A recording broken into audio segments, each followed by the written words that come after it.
Yo, what's up? What's up, man? It's Pod Sun Radio. Back in the house. There's some shit I actually never done before. I'm gonna try to take my time with it. Anybody that knows me knows that me and taking my time is kind of tough. I've always been rushed as a kid. I never got diagnosed with ADHD, but I would never be surprised if I found out that I actually had the shit. But so I'm gonna try to take my time with this. You see, I got my Shine Moment mask on. I'm rocking that because clearly, that's my slogan I've been using since episode one. And on top of that, we got the album dropping, the Shine Moment album. It's gonna be a compilation with, some of Arizona's hottest artists.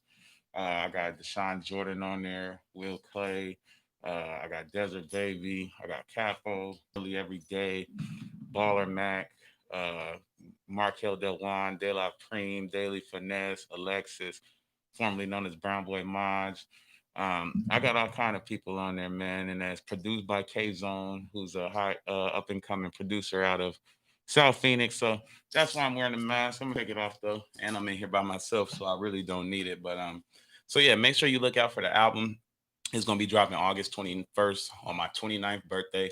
I will be 29 years old. On August 21st, I'm going to officially be 365 days away from being 30. So, yes, I will be an old man. I don't want to hear none of you young niggas jokes. And if you're a little bit older than me, I don't mean to no disrespect. You don't not actually old at 30. It's just, it's just a thing.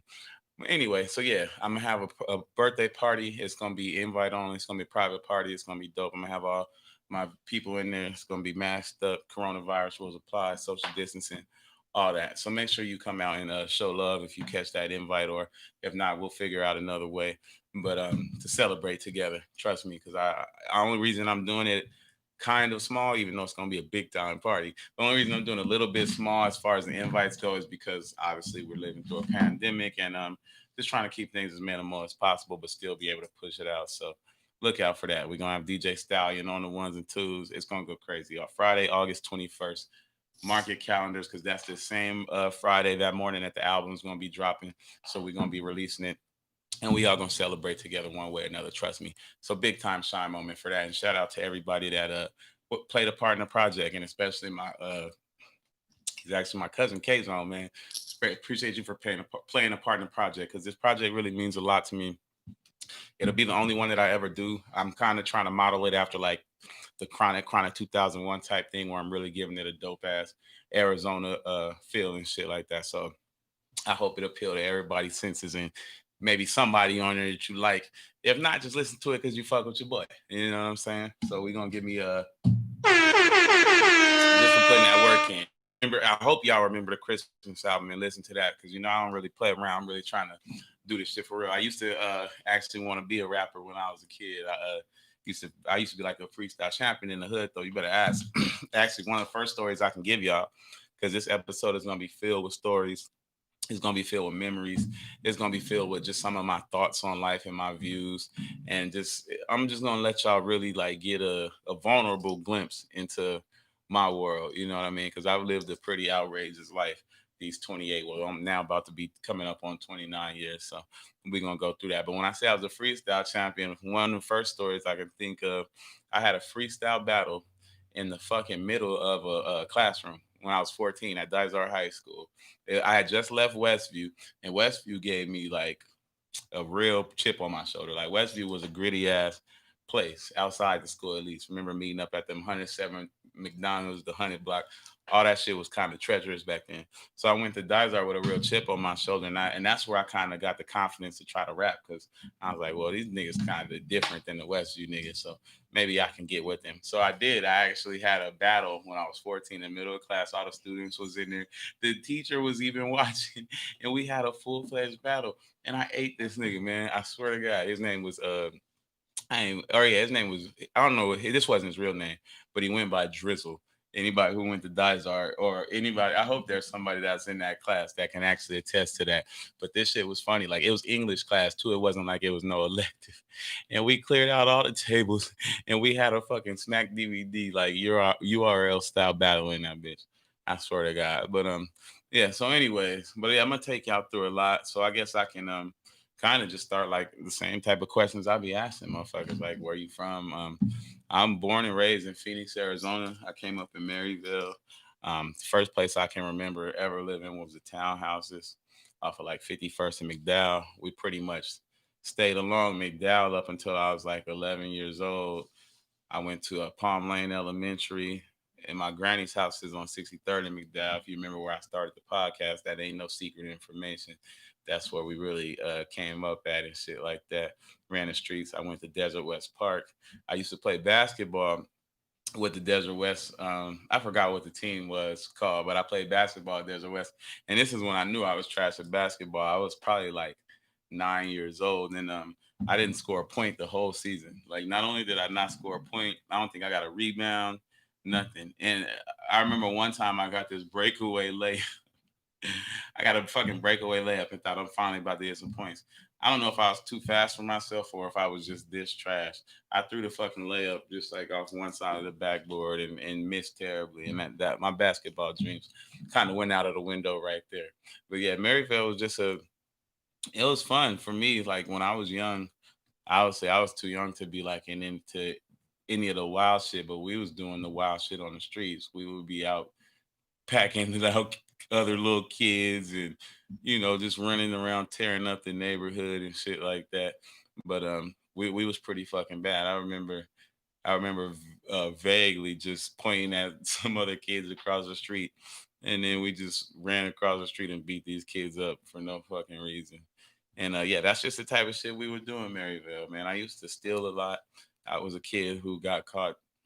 Actually, I didn't even get caught a lot, but it started off with just like stealing from the store and just simple little ass shit and stuff like that in Maryville where I was growing up. And then I remember getting caught at the Walgreens, and this was embarrassing. I was already 14 years old.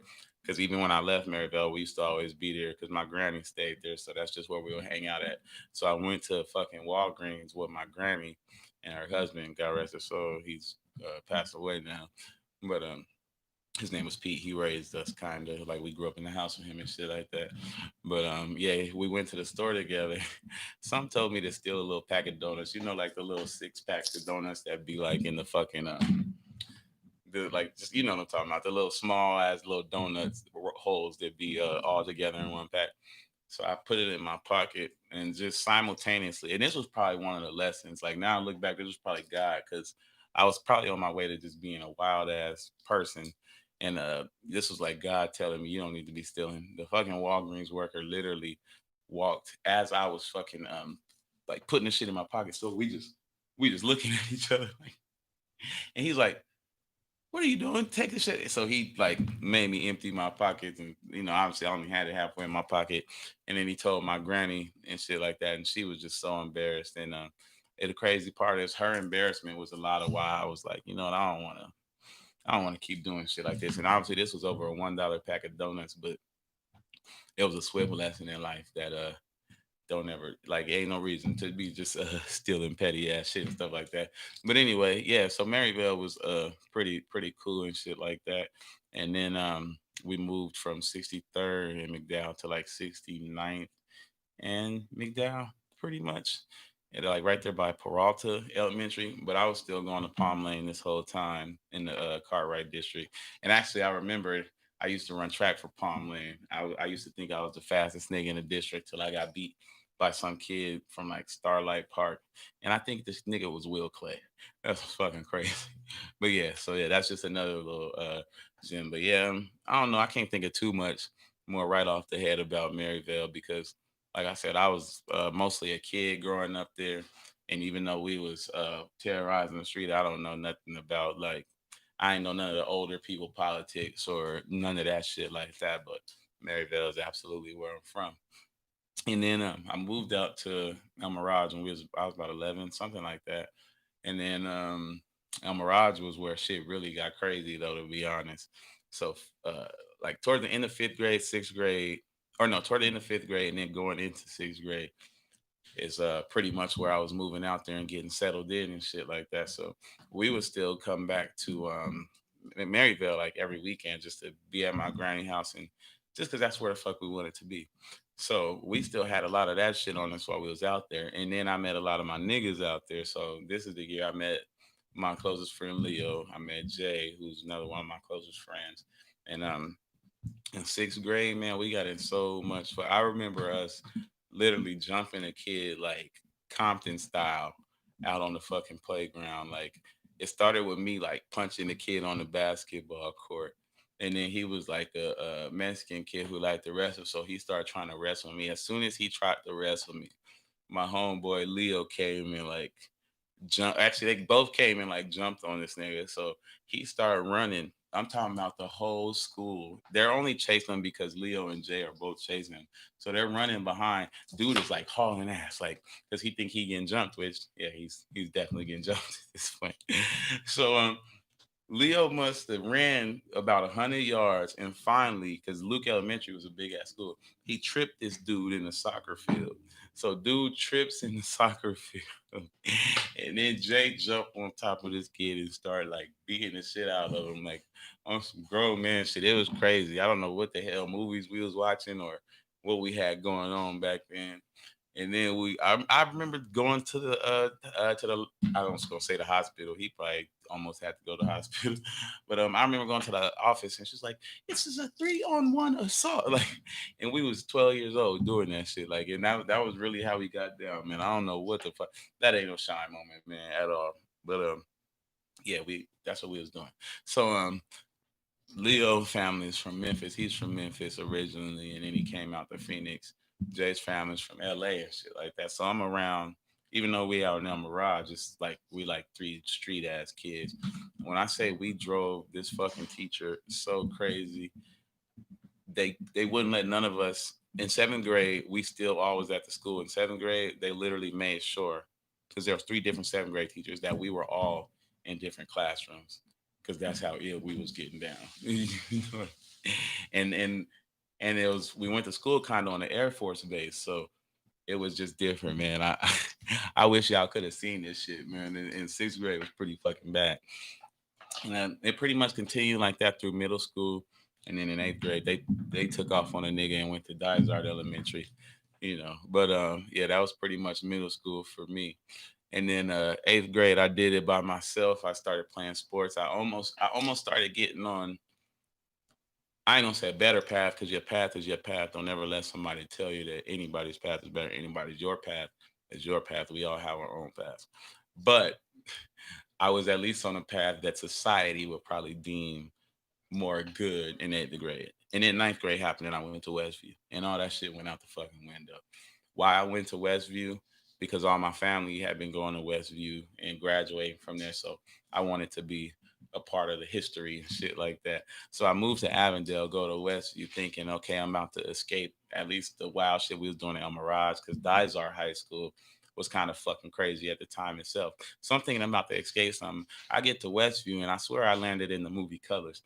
I swear to God, like they had this set out there. I remember I met D Mac Deluxe. D Mac Deluxe went to high school with me at Westview. He was a young player back then. He had the smooth fade and shit, you know. But I remember the whole block. We used to hang out over right across the street from Westview. I just used to go pull up on him. I was just a little homie, little kid.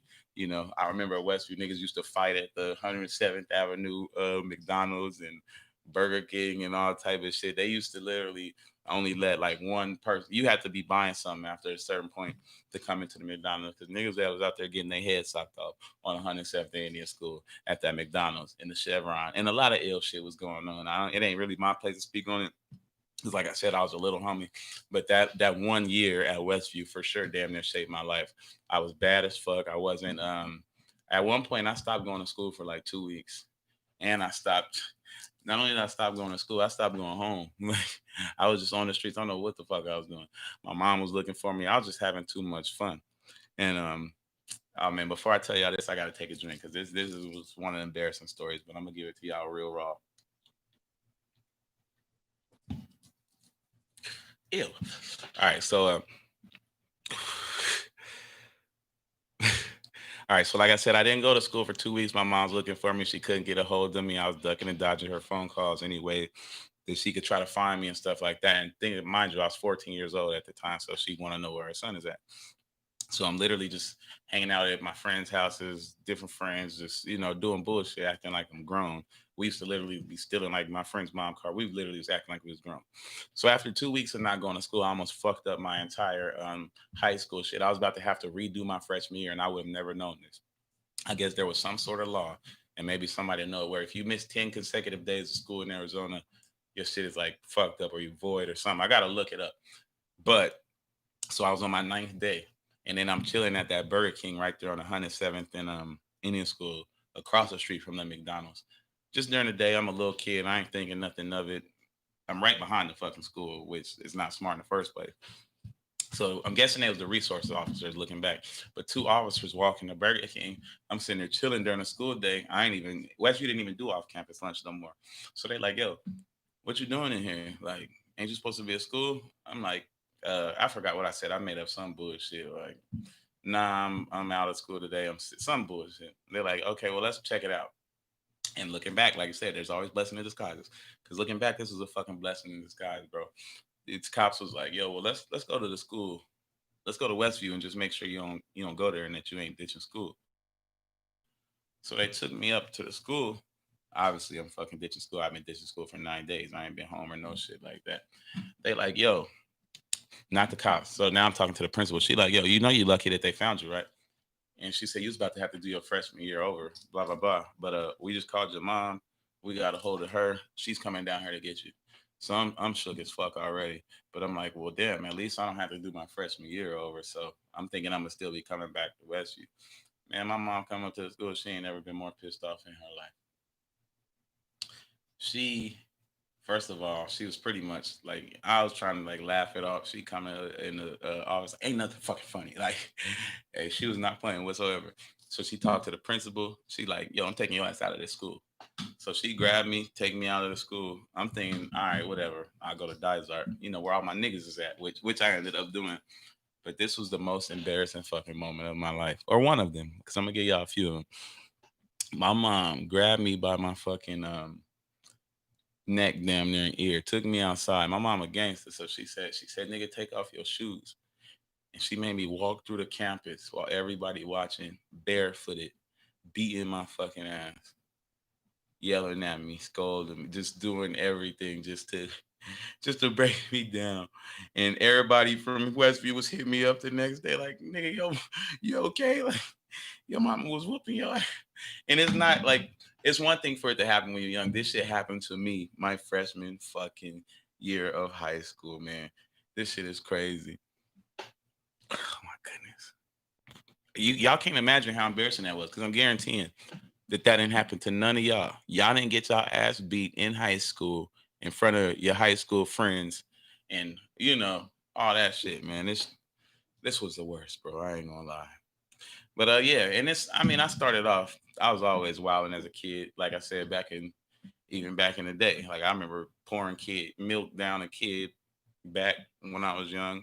I remember kicking a kid and then Stone Cold Stunner her little brother. So my mom had to deal with a lot. I stole my mom's gold necklace when we was young and gave it to some girl at school. I got my ass beat for that and got some very serious punishment. But yes, that's it. That is something that I fucking did in my life, man. So oh, I'll give y'all one story about Westview before I move on. So how everybody think their first day of school fit gonna be the flyest shit of all time, bro. I don't know why I had no swag, but I had no swag, and I've had no swag a lot of times because everybody know I'm a little bit of a nerd, nigga from the street, but a nerd. So I wore on my first day of school at Westview, and something told me I was fly, and I realized quickly I wasn't fly. It ain't like somewhere you grow up and be like, damn, I wasn't fly. My first day of school, I wore an Echo shirt, some jean shorts, some FUBU shoes, all clean, brand new. And I picked this shit out. I thought it was like fly. I didn't even have a JanSport backpack. So all my clothes was clean, but I was dusty as a motherfucker. Like, I don't know. I think they were Sean John shorts. So Sean John jean shorts. This 2006 or 2005, 2006. So Sean John jean shorts, Echo t-shirt, FUBU, FUBU black. Oh, yo, but that was life though. I had that shit laid out on the bed, all that. That was the wackest first day of school. If anybody think they had a whacker first day of school fit, I challenge you right now. I challenge you right now. If you think you had a whacker fucking first day of school that fit in me. All right, but yeah, so then I go to Dysart and I do better as far as like attendance. Well, my grades was always good, but as far as attendance and just handling business and shit for, the way kids are supposed to handle business. And freshman year goes fine because I'm only there for about a month. I do my freshman year, I come back sophomore year, everything's regular. First semester goes fine. Boom, boom, boom. But I'm starting to get back mixing in with Jay and Leo, these wild niggas, me and my niggas. I ain't gonna put it on them because it's me really too, but these niggas is definitely a little lit. So sophomore year, I get kicked out of school for bringing a starter pistol to school. But now I look about it and think about it. I found a starter pistol at school from the track coach's desk. So I kind of just brought it back to where I found it, right? But at the same time, it looked like a little revolver that was real. I didn't even realize it wasn't real till I left. I thought I stole the teacher's actual gun, which I know I shouldn't have done that, but young gun fanatic. I was coming from Westview. I damn near wanted to shoot somebody. Niggas was just young, wild niggas doing stupid ass shit. I put some little 22 caliber like bullet caps in the gun, and I had a bunch of 22 caliber bullets in my backpack. And then we go to school and we fucking get busted with this fucking gun, and we get thrown out of school, me and Jay, for a whole year. And then, but this was good because you remember I told you I went to Westview and almost fucked my shit up, so I missed some credits. So junior year we get sent to the alternative school. From the alternative school, I I finessed some high school credits, is what I'll say, like 10 of them bitches. But yeah, so we went to that alternative school, tore that motherfucker upside down. And then luckily I was able to go back to Dysart my senior year, graduated with flying colors. So I only had like one class my fucking second semester senior. So and shout out to Sundown for that because they helped the nigga get his finesse on. Y'all know what I'm talking about. Or you don't know what I'm talking about, but if some one person might know what I'm talking about. But yeah, so then after following graduation, shit got kind of hectic, man. That's where life really took a turn.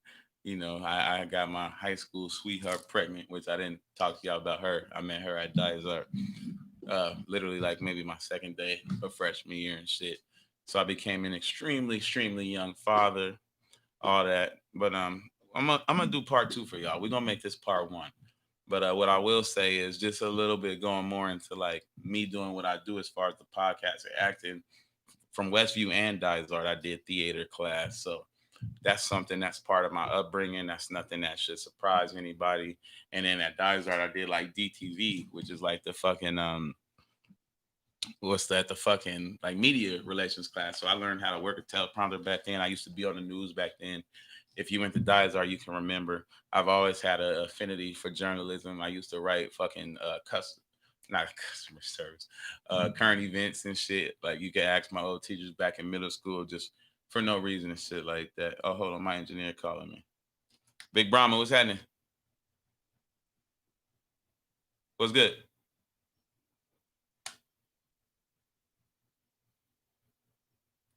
Yeah, just send me the address real quick.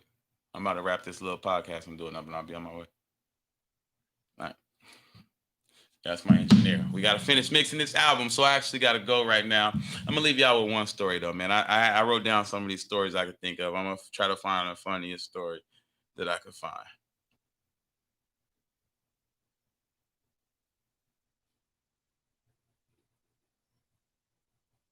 All right, I'm gonna give y'all this story, and I'm gonna leave y'all with this. And I swear to God, I'll drop a part two for my loyal people who really fuck with this shit and stuff like that, and fuck with me, and maybe want to just even know more about me. But I'm gonna tell y'all about the time my mom called me masturbating. Yes, that happened to me.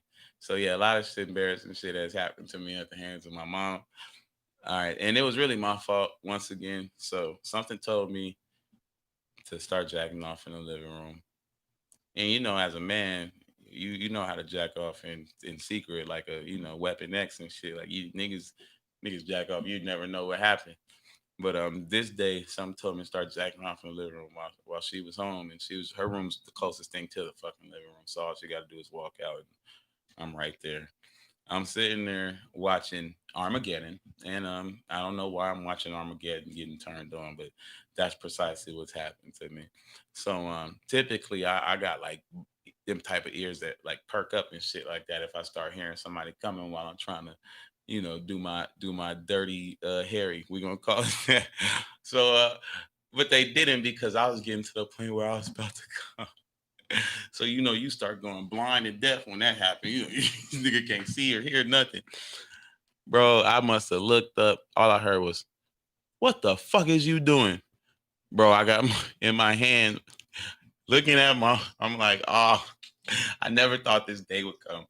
After 3,000 successful missions of quietly reaching, where I want to be as a young boy, she caught me right there watching Armageddon. I wasn't even watching porno. So it was like, she was probably like, my son is a motherfucking serial killer, and rightfully so. So shout out to you, mom. I'm sorry for all that I done put you through, man. But we gone. Make sure y'all get that Shine Moment August 21st. I'm going to come to y'all with part two before I drop the album, too. But this the realest shit I ever wrote, man.